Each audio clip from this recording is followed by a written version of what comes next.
Perfect. I'm learning from the experience of the past speaker. The interface is not very usual for me either, but, but now I know how to manage it. Okay, good morning, everybody. My name is Raul Echeberria. I'm Vice President for Global Engagement of the Internet Society.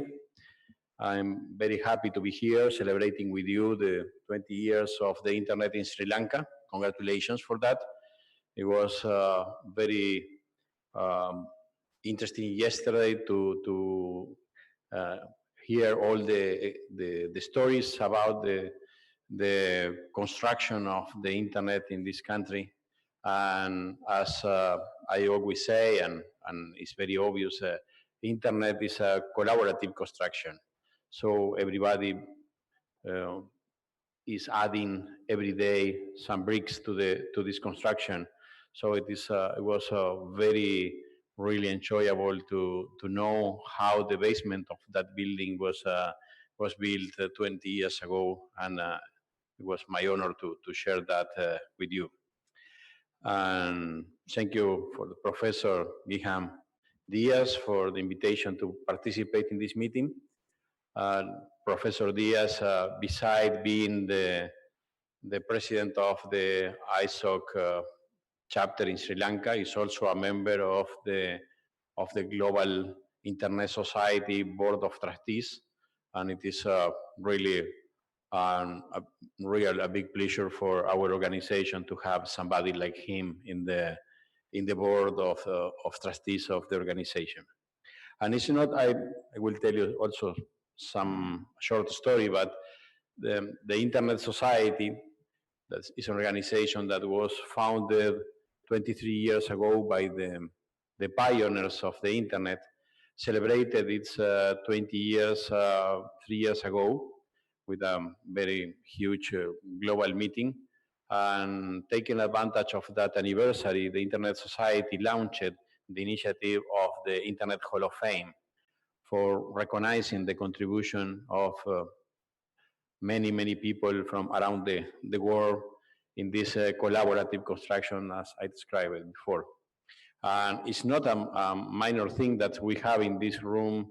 We have had in this meeting the presence of uh, 4 inductees of the Internet Hall of Fame who comes from this region.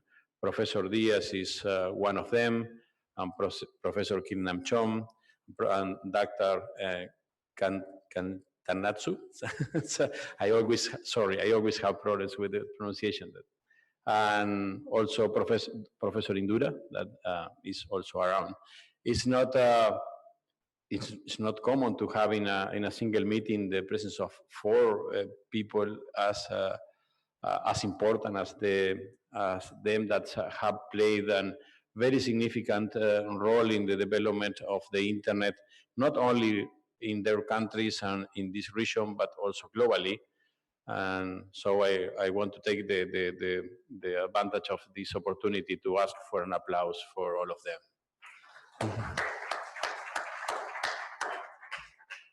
And thank you very much for the work you did for us. Okay, I will speak in the next few minutes about internet governance, but for speaking about the current situation of internet governance, I would like to build on the story of this debate. I did it well.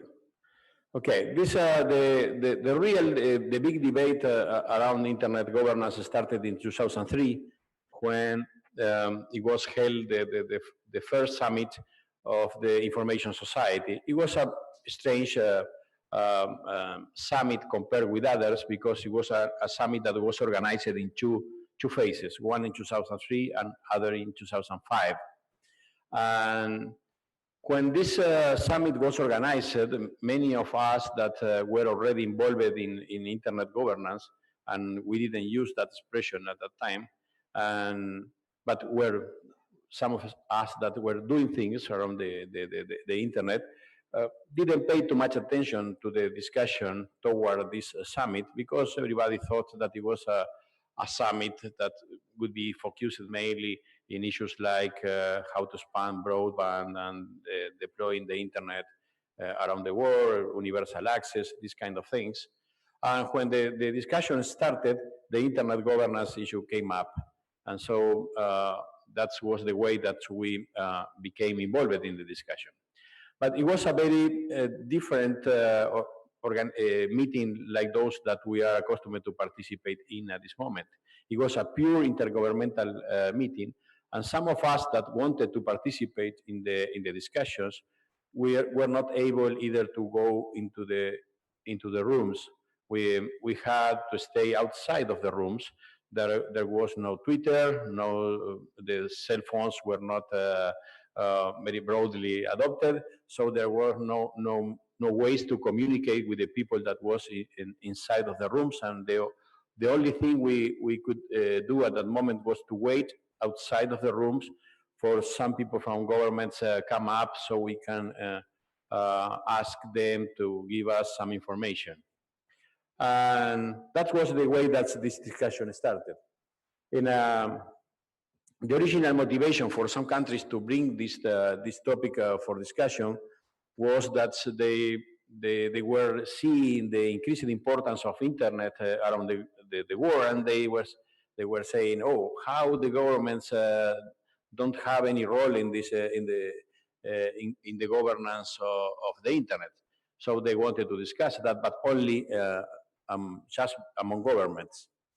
And it was a failure, a big failure, but at the last moment, somebody had, the Secretary General of UN, Kofi Annan, proposed to postpone some part of that discussion to the second phase of the summit in 2005, and to form a group with representatives of all stakeholder groups, a group called the Working Group on Internet Governance, for discuss the situation of the internet governance and to propose some recommendations for the second phase of the summit.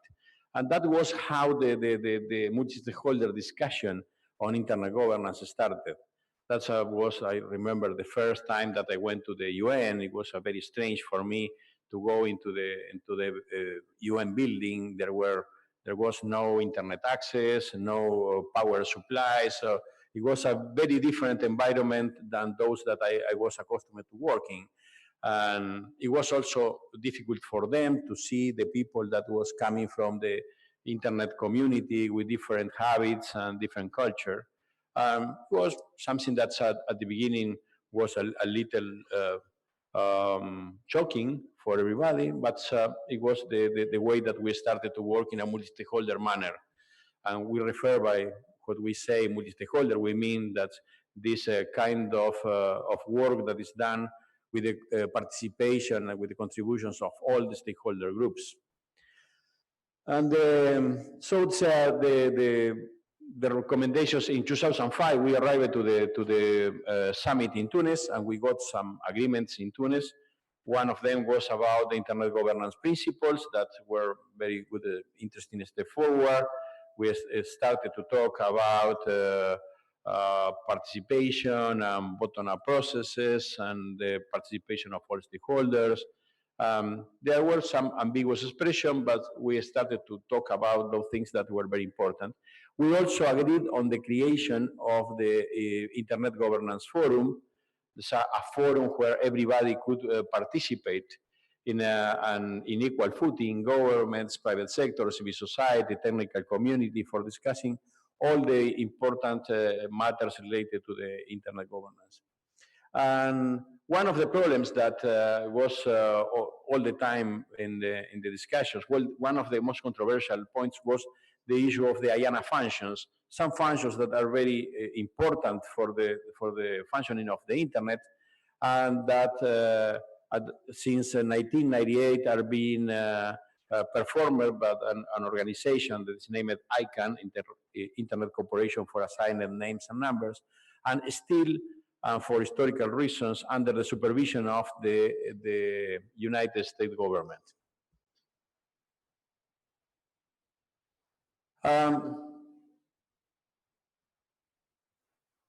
What's oh, I think that's I deleted something without. So what's the situation today? Is the same situation. We are in the same 10 years after that summit in Tunis. How is the situation? Have something changed? I think that's the change that we have seen in those 10 years is really incredible. And if we are thinking that it's just 10 years, because sometimes for the people that have been involved all this time, it seems that it has been a long time. But when we see the time that it takes to build other international structures and mechanisms of dialogue and cooperation, 10 years is nothing. And in 10 years, we have changed the way in which all the stakeholders relate with each other. And now it is very difficult to organize a meeting, for example, or a process for discussing a given topic without the participation of all stakeholders. That time where we had to stay outside of the rooms with no possibility to participate in discussions that were about the things that we were doing, that time is very far. It's very far.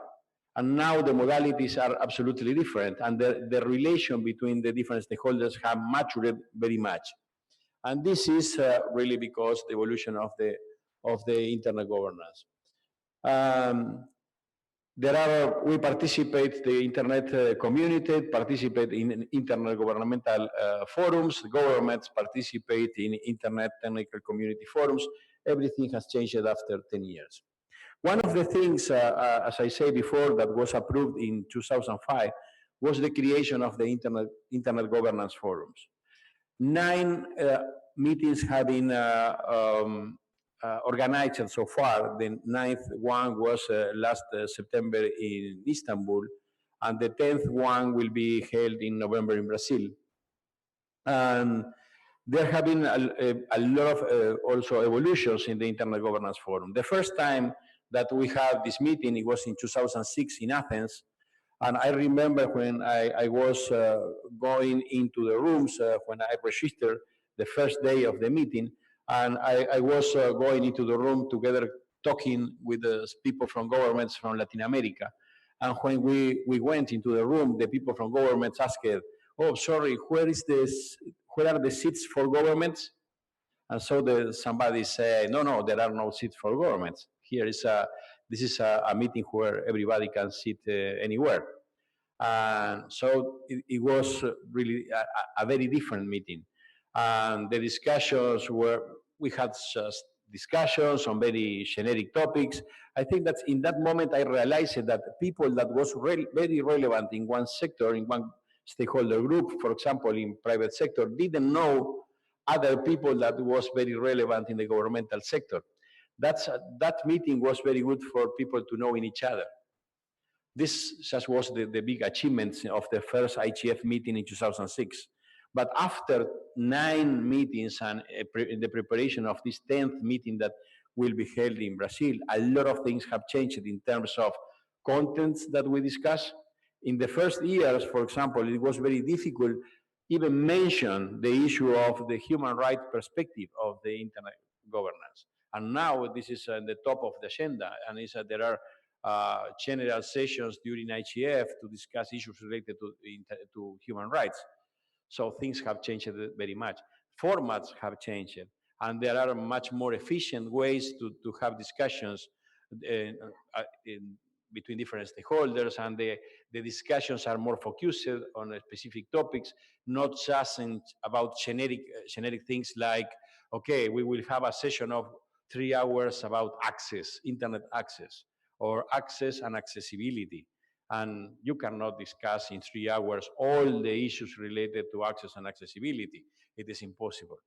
And the formats so have evolved very much. And also the kind of things that we are reporting out from the ICF have evolved, and I will talk a little.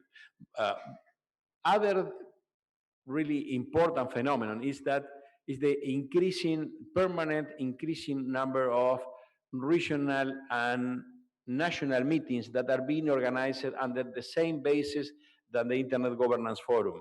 We call them as regional or national IGFs.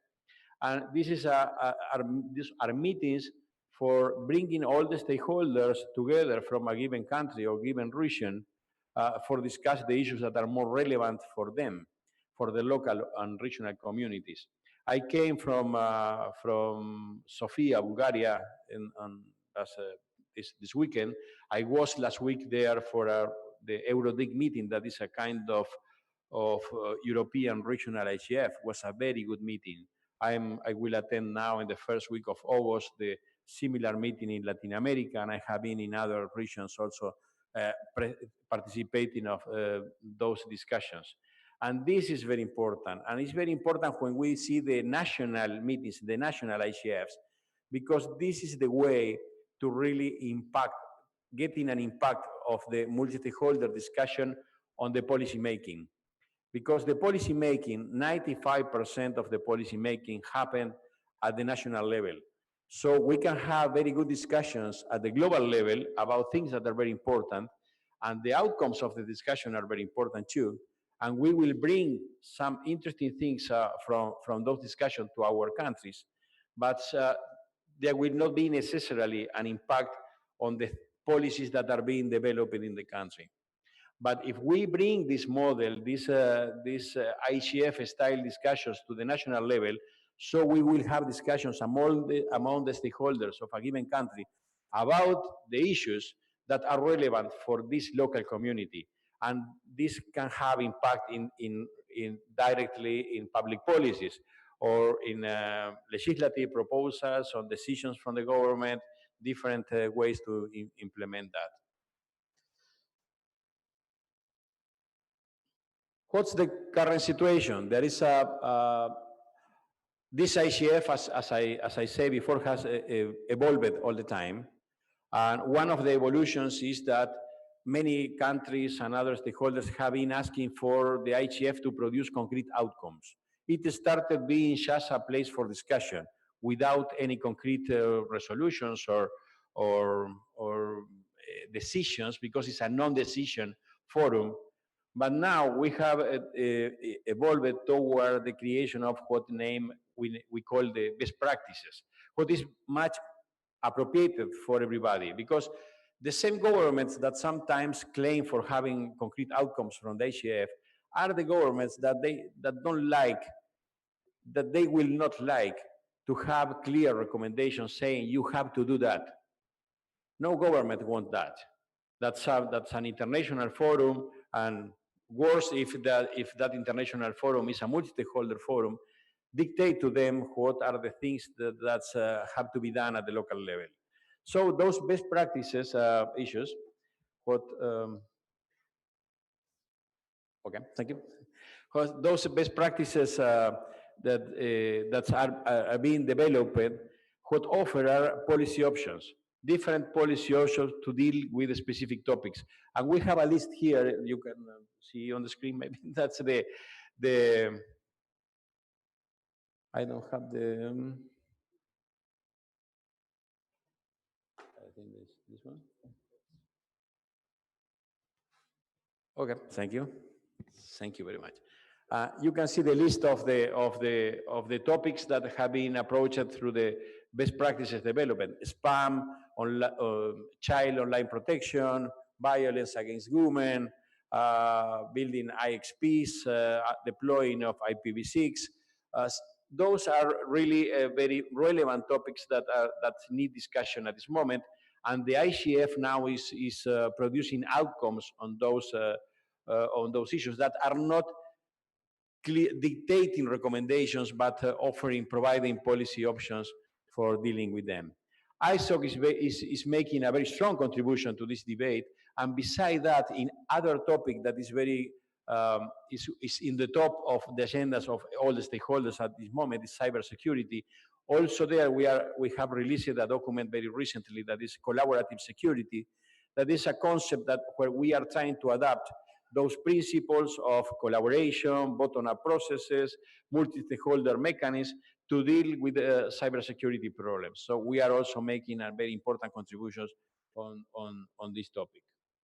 What is the ISOC view? This year is a very special year. It's the 10th IGF meeting, and the IGF, the mandate of the Internet Governance Forum finishes this year. So if no decision is taken, there will not be IGF next year. But the General Assembly of the United Nations will discuss the renewal of the IGF, the renewal of the mandate of IGF at the end of the year, and we are calling everybody, and I think that there is enough support in all the world for renewing the mandate of IGF. So we hope that the mandate of the IGF is renewed at least for more than 10 years, and that the IGF continue evolving. So we are involved in the process and in the work of continue improving and evolving the IGF for fitting the expectations of as many stakeholders as possible. And other process that is being held in parallel this year is the evaluation of all the outcome and the resolutions, the agreements of the summit that was held in Tunis in 2005, the WISES plus 10 process, as it is known. And by now, this is very strange in the light of what I said at the beginning of my presentation, this is not a very open process. This is mostly a governmental process. They are receiving inputs and some comments from other stakeholder groups, but is almost purely an intergovernmental process. We are asking for adopting the same principles of openness and participation that we use in other forums and environments to be applied in this process of the review and analysis of the WISES plus 10. In fact, together with other organizations, we have submitted a letter to the president of the UN General Assembly asking for more transparency, openness, and participation in this debate. And you can find the letter in this URL that is available in the slide. The other, if you remember, in the first slide that I showed, I talked about one of the things that was a motivation of the discussion for internet governance in 2003. It was the fact that those IANA functions that I mentioned still had 10 years ago the oversight of the US government. Now, finally, we are in the process of changing that situation, and hopefully, at the end of this process, we will be in a different situation. The United States government has announced more than 1 year ago, their willingness to stop with this performing this oversight function if an alternative model is developed. The community, the internet community as a whole, have been 1 year discussing the model how the transition of this stewardship function of the IANA will be held.